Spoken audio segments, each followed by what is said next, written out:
Hey y'all, Gavin here, and I just came back from YCS Hartford. It was about an 8-hour drive, so it was pretty far away, but I thought, you know what? I played this deck. I really liked the deck. I didn't end up topping, I ended up bubbling day 2. I just made some silly little misplays throughout the day, nothing like too big. Other than that, I was playing out of my mind. I was playing against a lot of people, even Yassine, the YouTuber Yassine, I'll actually link him in the description.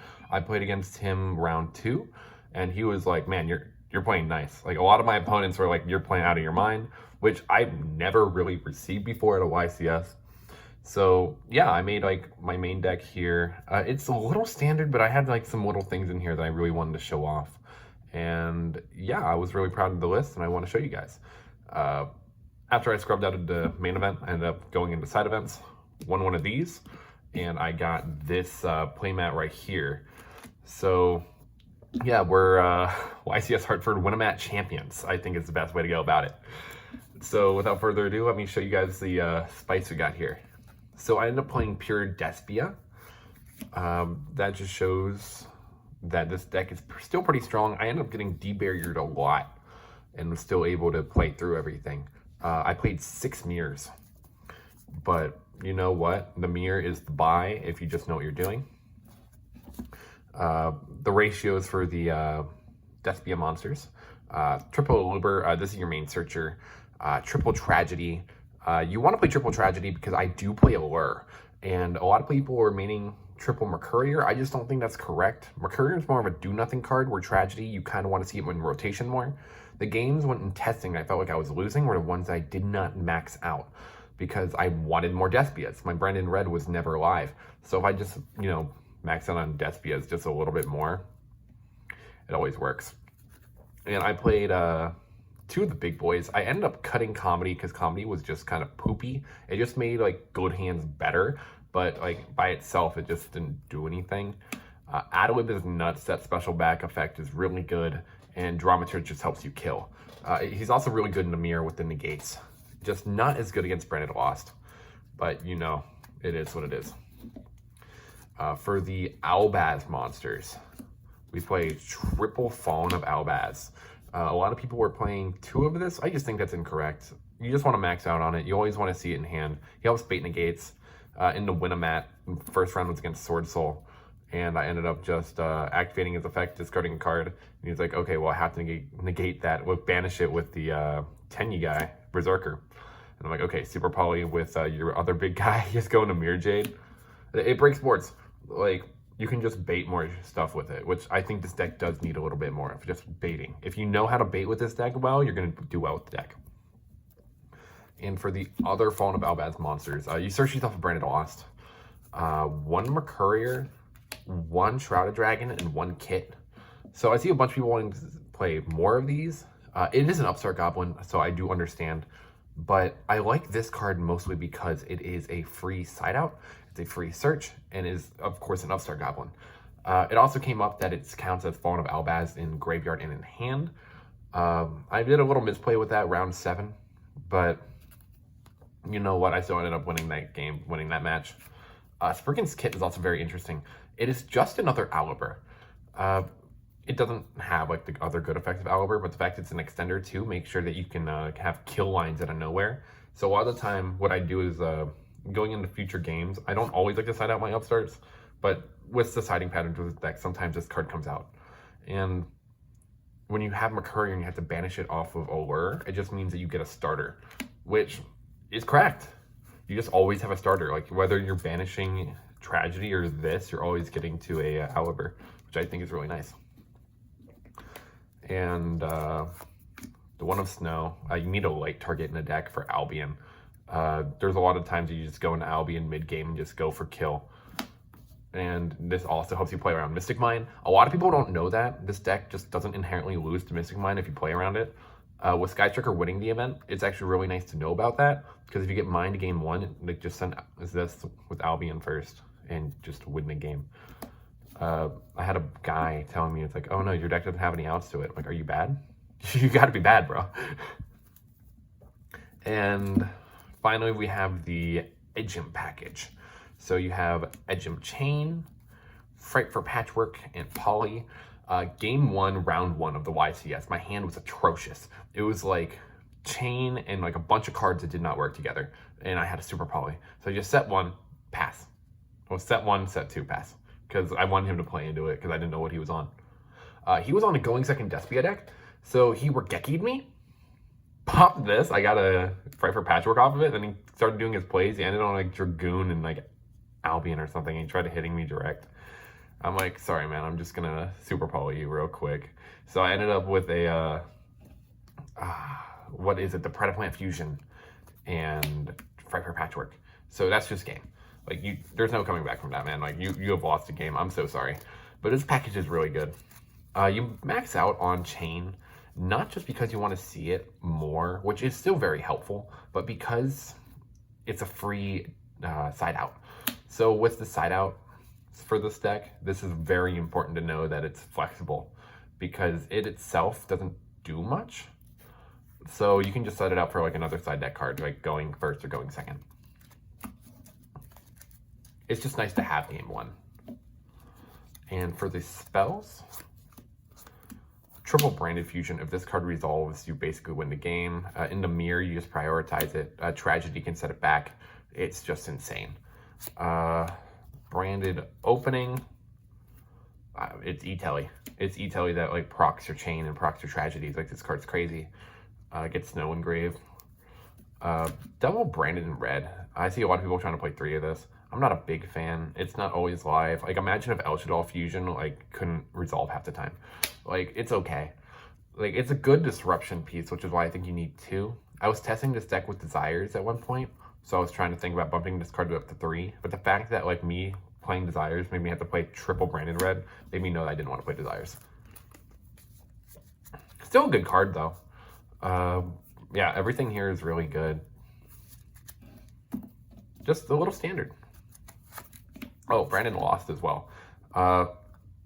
This card's pretty good. In the mirror, round 3, some guy resolved this effect against me. I had to search like 4 times, and I still was able to win. I just misplayed and killed Starving Venom before I killed anything else. It was really sad. It was really sad. If I would have done that, I would have 2-0'd him.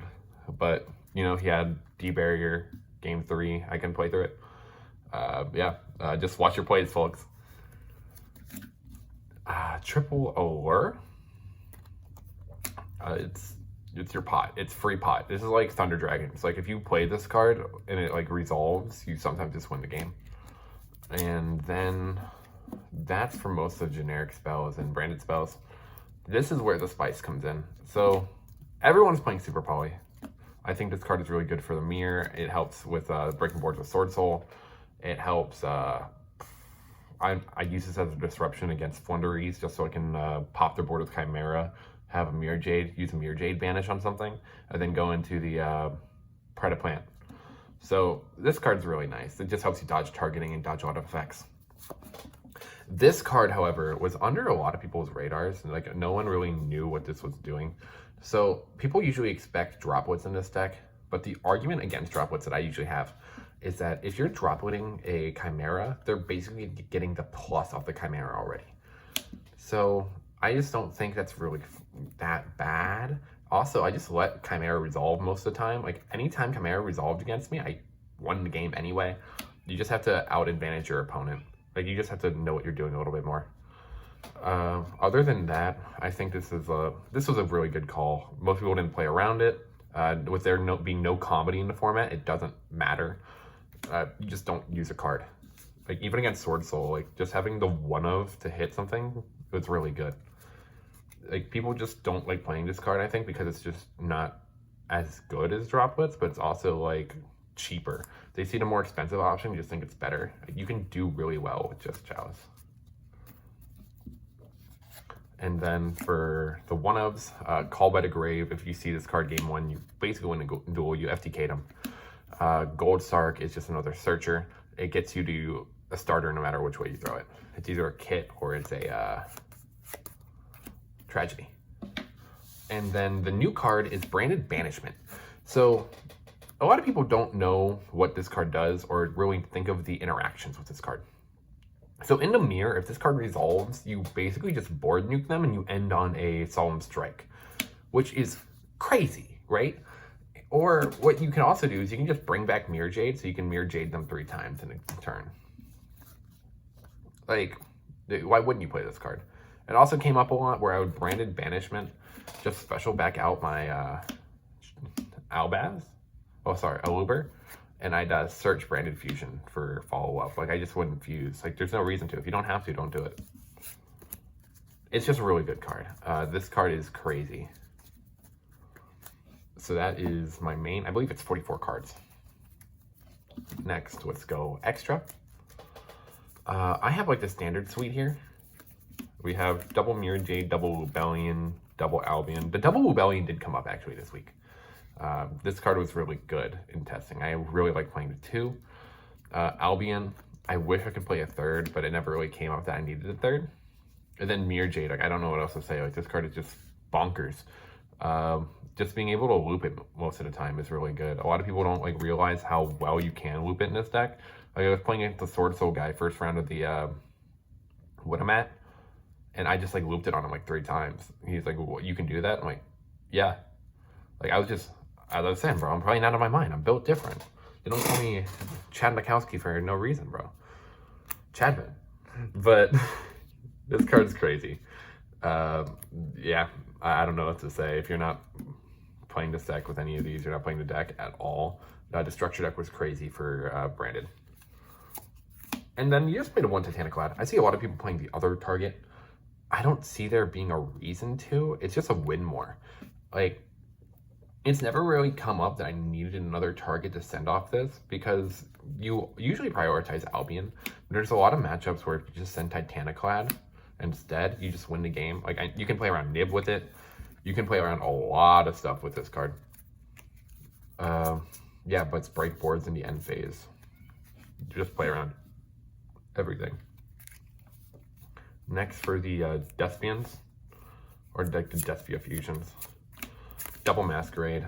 The double Masquerade play didn't come up at all this weekend, but it came up a lot in testing. This card's crazy. You just don't want to do it because you don't want to play into droplets or any way. Like you don't want to establish your lose con to being, if they have it, they have it. You want to make them play into your board. One Quartus ended on this against Sword Soul, and he just couldn't out it. I don't know what else to say. Like make everything 0, just hit for face. It was really nice. Like if you tried to pop it or anything, it just wouldn't work. And then Proskinian. This card didn't come up at all this weekend, but you need to have it, especially with Drytron gaining more popularity. It's just a really good card. Depending on a Drytron variant that they're playing, you just make this. Eat their board and just like eat them. And then double Chimera. This is your fusion deck tax. This card is just bonkers. It says Pot of Greed or Pop 2, which either one is just disgusting. There's no reason not to play this. So yeah, double Chimera. 1 Dracostopelia. This card came up very often. And then 1 Triff. This is Solve Strike on Leg, so it is a board nuke when you make it. This card came up a lot this weekend. I almost didn't play this. I almost played Starving Venom instead of it. And this card was better in every single circumstance. Do play this. It might be going up because of the new Predaplan tech. But for the love of God, if you're not playing this, I think you're losing. This card was crazy in the mirror. If you expect to see the mirror anywhere and you're not playing that, you might just lose out of nowhere. And then for side, so I told a lot of my play group to play this deck card. A lot of people didn't believe me. I played against the Punk Therian deck at some point. I played against a lot of the Brave decks. This card is just the MVP. I would side it in for the mirror sometimes, and sometimes not. It really depended on how I read them. It was just like, at the beginning of the tournament, I would draw, and then I just stopped doing it, because it didn't really matter. You can just break through the board anyway. But if you're expecting a lot of the new Therian deck, or a lot of the new Punk decks, just please do yourself a favor. This card is nuts. Summerrow Necro Banshee. I did it like once or twice this weekend. I just didn't play against any decks that like needed it. Like I played like 6 mirrors. Like why? Like it never came up. I played against Flunder like once in a side event, and I didn't need it anyway. It was just crazy. This card is the tits. A lot of people did not expect to see this card this weekend. I showed it to my play group at one point. They're like, "This card's bad. Why are you siding it?" I'm like, "Bro, you're bad. Stop." Like, I don't know. I think this card was like really slept on. In a format where people are playing droplets, I think this card is better than droplets right now. Just because there's nothing really that inherently beats you other than the Scythe deck and Therium, where you're already playing this, right? So if you just like see this isn't really needed.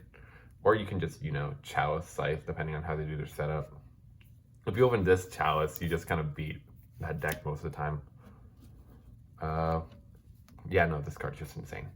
It just says blank their board and then break their board. And a lot of the people, once you break their board and you already establish something else, cannot play through Despia. So it establishes a new win con. Triple Twisties. You play Twisties for mine. I caught on early to the mine hype, so I just didn't want to lose to it. So even though I said there's a lot of main deck outs to mine, you also just need to be respecting it with this. You don't want to lose to anything random. Less variance, the better. You also got to respect Albaz. Oh, also, always side this in going second, no matter what. There's some matchups, right, like Sword Soul, where if you just don't respect what they're doing, you're going to lose because they can set up their board, right? And their board isn't very threatening, but if they have set anti-spell, they have set rivalry, you just lose the game, and you have to minimize that variance as much as possible.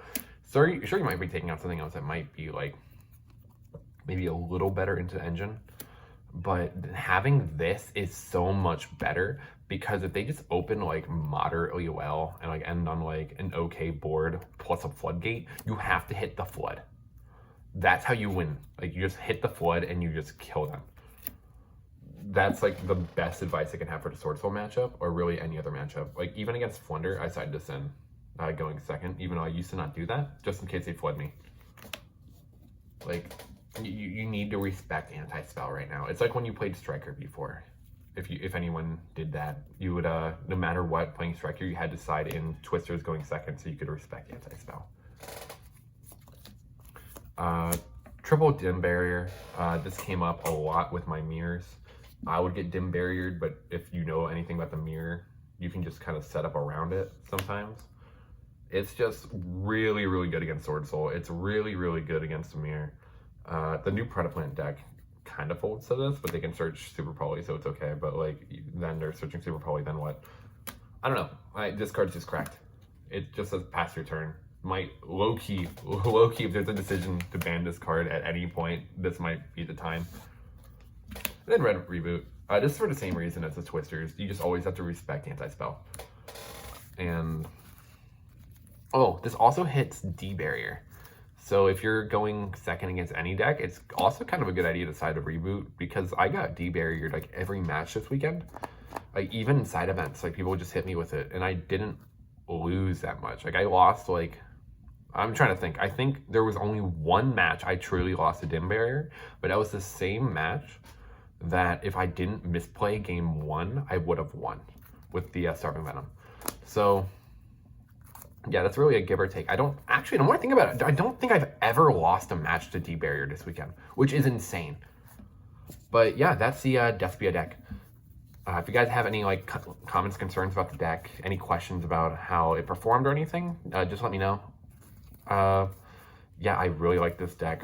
It really overperformed. I actually expected to go like actually drop immediately. I played myself basically. But you know what? There's a regional this weekend. I might post some stuff about what to look forward to for this regional this weekend. I'm very excited. This format's really good other than the Punk Theory and Scythe Lock deck, which I think could get explored more. But you know what? It's Yu-Gi-Oh! We just keep playing it. We're just gonna... I don't think we're gonna be in a bad format anytime soon until Splight comes out. But yeah, peace out everyone. Have a great day.